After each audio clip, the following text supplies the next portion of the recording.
Hi everyone. I just wanted to make a quick video to show you how to do the outline for Essay 2 since I had some trouble with the recording of this week's live session. So let's go ahead and work our way through that. So what we're doing with our outline is we're taking our brainstorm that we already completed, right? And we're just putting it in a more organized format because the brainstorm was just you guys filling out these boxes, right? Putting down your basic argument, the counter argument, and then you refuting the counter argument with those details you're going to put in your body paragraph. Okay. So what we're doing is we're taking our brainstorm and we're putting it into a more organized format for ourselves. So that's what we're doing with our outline.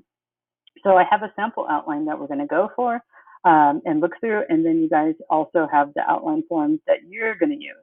So your outline form looks like this, okay? And you're going to fill it out according to my sample. So let's work our way through this sample here. And you should have your brainstorm out. That way you can be looking at your brainstorm and looking at the details you jotted down in your brainstorm, like your thesis and your argument points, and transfer those over to your outline. So you will need your brainstorm, okay? So let's take a look at our students' sample outline here. So they start off with their thesis, all right? In the first season of the podcast serial, Sarah Kennan presents the murder case wherein Adnan Syed was convicted of murdering his ex-girlfriend, Hayman Lee. While the prosecution heavily relied on the testimony of his alleged accomplice, Jay, this testimony was poor evidence, as Jay was lying and thus unreliable, unlike Asia McClain. Furthermore, the prosecution used other unreliable witness testimonies and bias against Adnan's culture, and therefore did not have sufficient evidence to convict Adnan Syed of first-degree murder. Let's zoom in on this a little bit. Okay, so we have our clear thesis statement, and again, it has the topic, right? We're writing about does the prosecution have enough evidence? They're making their claim, and they're saying, no, the prosecution did not have sufficient evidence to convict Adnan, and then they're listing their evidence. And so we see they have Jay, Asia, other unreliable witnesses, and bias against Adnan's culture. So those are their 4 pieces of evidence. So they're all points are in the thesis here. They have the topic, they're making the claim on the topic, and they have their evidence they're using to support their claim, right? So clear thesis. Make sure your thesis looks something like this, whether or not you are writing the prosecution has or does not have enough evidence.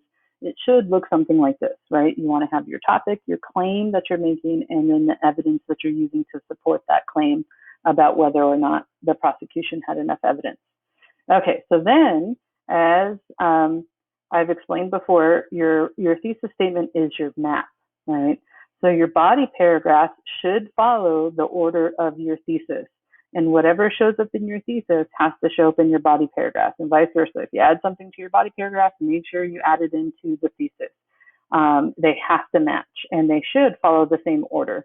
So we see here the first point that they bring up in their thesis statement is J. So that's the first body paragraph here. And they're starting with their topic sentence, which is their claim, right? So their claim is, the strongest piece of evidence the state prosecution brought was Jay's testimony. However, Jay's testimony is not a credible piece of evidence to convict Syed because of the lies and inconsistencies of Jay's testimony. So that's their claim. And then we have to address the opposition, right? We have to present, well, what does the other side say? So the counter argument says the prosecution tried to present Jay as a credible witness who, although he told lies, is generally honest about the murder and his own involvement and should be considered reliable. And then now we're getting into the refutation. However, the prosecution is wrong as evidenced by the number of recorded inconsistencies. And then the rest of that paragraph makes up the rest of your refutation, where you're proving why Jay is not a reliable, honest witness, right? And they're going to list out the evidence that they think that shows that Adnan is should not be convicted based on Jay's testimony, right? So they list out their points they're going to be using to refute that point that Jay is honest. So they're saying Jay lies about the trunk pop. And they also have a note to themselves, use the Hayasaki and Simpson articles. Don't forget, you need to use at least 2 of our articles that you guys read, in addition to quoting from Serial. The next piece of evidence they're going to talk about is Jay lies about the Patapsco State Park trip. And their third piece of evidence they're going to use in this paragraph or this section is how Jay lies about Adnan's plans for murder. Okay, and notice for an outline, and this is just a standard outline, it's not a sentence level outline. This is what we call an idea level outline. We're just jotting down our ideas. So your refutation points don't have to be in complete sentences or with a bunch of detail yet. You should have your thesis and your topic sentence and your counter argument sentences, a little bit more structured, but your refutation points, so the evidence that you're going to use, you can just kind of bullet point list it out. All right. So body paragraph 2, again, it follows the thesis. So if we go back up to the thesis, point 1 was Jay, point 2 is Asia McLean. So that's why when we get to body paragraph 2, we can see Asia's the topic for body paragraph 2. 3, we see, aside from Jay, the prosecution called on weak witnesses who don't prove anything about Adnan's behavior. So if we go to that, point 3 matches the thesis, other unreliable witness testimonies. And then their fourth point is bias against Adnan's culture. And then if we go down to section 4, the prosecution used racist and religious bias. So everything matches up, okay? Make sure all of that matches and follows the exact same layout as your thesis. Okay, so go back to body paragraph 2. So they have their topic sentence here. Asia McLean is a credible witness whose testimony would show Adnan could not have murdered Hay based on his location at the time of the murder. And then the counter argument, right? Your opposition would say, the state attempted to show that Asia is not a reliable witness because she may be lying to cover for Adnan, and Adnan's first lawyer didn't use her testimony because it was a defense strategy. But then you're going to refute it, right? And so here are their refutation points that they're going to be using to refute that. Asia was friends with both Adnan and Hay, but not very close to either, right? So that doesn't prove why she would lie for Adnan when they're not really close friends. She has a strong recollection of the afternoon she saw Adnan, and used the Hayasaki article here. They've noted to themselves. And if we remember, Asia said she does have a strong recollection of that day because of the snowstorm, right? And because her boyfriend was hours late picking her up. He was hours late. And so she said that's why she remembers seeing Adnan so vividly, was that she had been sitting in the library for hours. When Adnan came in, they had a little bit of a chat and hanging out. And then her boyfriend finally picked her up and he tried to give her attitude when he saw her talking to Adnan. And she wasn't having it, right? She said, don't give me attitude when you're hours late just because I was talking to this other guy. And then she said she remembers they got snowed in and then school was canceled the next day. So for her, she has what I'm assuming this person's going to be writing about, those flashbulb memories, that Asia has a stronger recollection because it's a flashbulb memory. She's tied her memory of seeing Adnan in the library to the snowstorm and to her boyfriend being late to pick her up that day.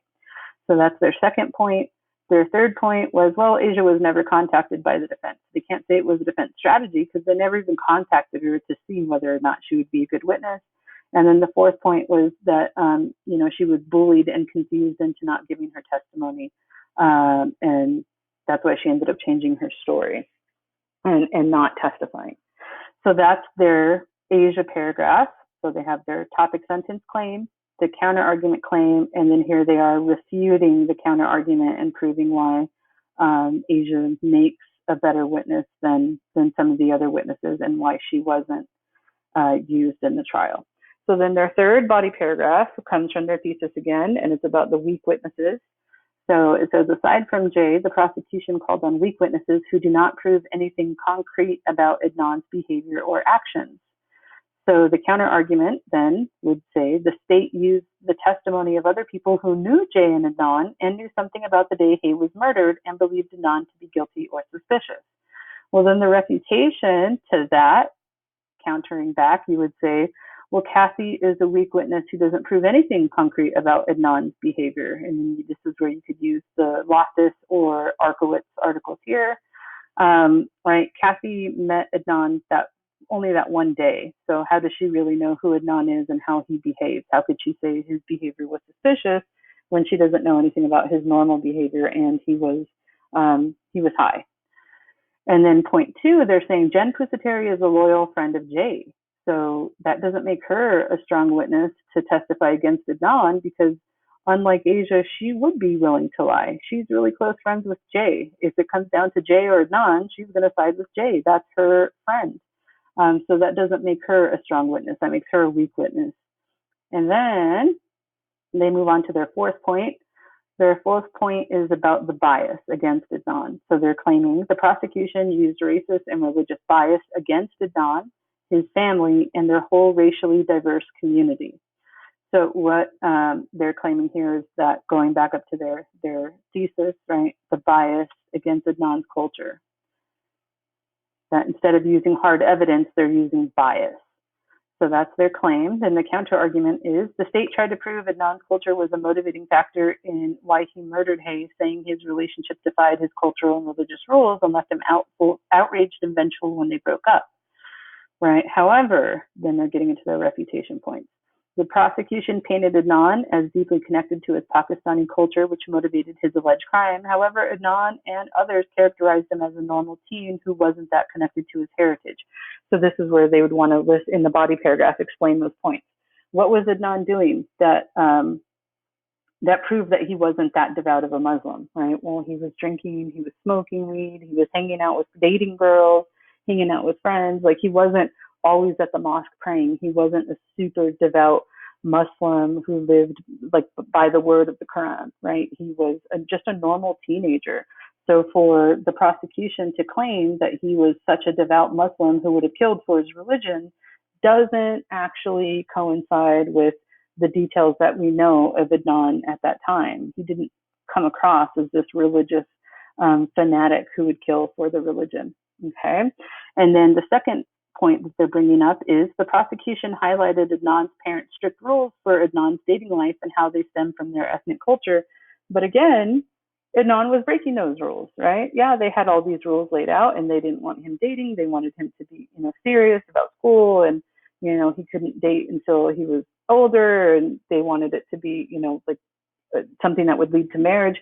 But he broke all their rules. So again, he didn't seem like he was very tied to his strict upbringing and culture. He was an American kid. He was an American teenager. They're trying to paint him as somebody who's really tied to his Pakistani roots, his Pakistani heritage, and his religion, Islam. But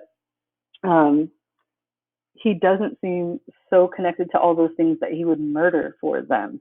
He seems like kind of an ordinary kid, and that's what this person is highlighting here.